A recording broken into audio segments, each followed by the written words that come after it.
bukankah hilaqud dzikr, halakoh zikir dan ilmu itu, bukankah Nabi menyebut sebagai raudhatun min riyadil jannah?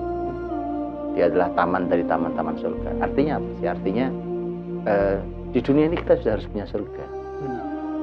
Harus punya surga. Dan bahagia orang di dunia ini, bahagia orang beriman di dunia ini dengan keimanannya itu sesungguhnya memang merupakan bagian dari ini sebenarnya cara Allah untuk supaya muslimin itu merasakan betapa indahnya surga itu, gitu ya.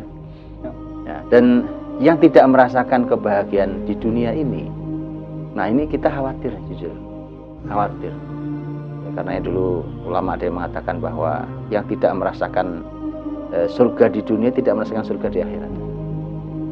Karena masalah bahagia itu kan bukan hanya milik orang kaya, betul ya? Betul. Ya, dan bukan juga milik orang yang berstrata pendidikan tinggi, bukan juga. Bukan milik pejabat, bukan. Tetapi dia milik siapa saja yang mau memasukkan iman dalam dirinya. Dan orang beriman itu tidak peduli keadaannya kok. Wong dia itu di penjara saja bahagia kok. Nabi Yusuf kurang bahagia di penjara. Nabi Yusuf di penjara loh, tapi subhanallah, namanya orang baik, dimanapun ya tetap berbuat baik. Gitu. Dan begitu dia berbuat baik, semua orang juga tahu dia orang baik.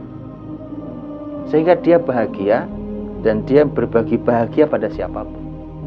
Makanya dalam tafsir Nabi Yusuf itu sampai penjaga penjara itu sampai bilang, belum pernah saya melihat ada orang di penjara sebaik ini, gitu. Sehingga kemudian Nabi Yusuf itu di dalam area penjara itu diberi keleluasaan untuk tinggal di mana saja sebenarnya.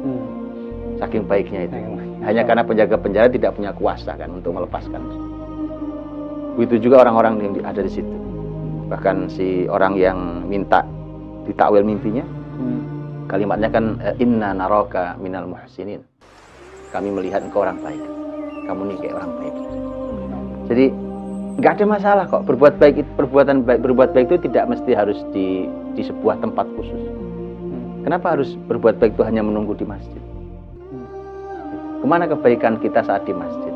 Kemana kebaikan kita saat di lapangan? Kemana kebaikan kita saat sendiri? Kemana kebaikan kita saat sedang bersama-sama banyak orang? Jadi orang beriman tuh memang tidak dibatasi oleh apapun. Sehingga bahagia mereka pun tidak dibatasi oleh apapun.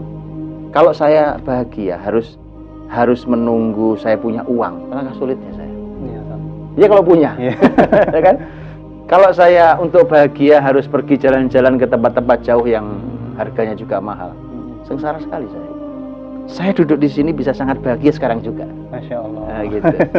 Nah artinya kalau di rumah kita itu isinya orang-orang sejenis itu, suaminya seperti itu, istrinya seperti itu, anak-anaknya seperti itu. Ya baiti jannati. Ya baiti jannati.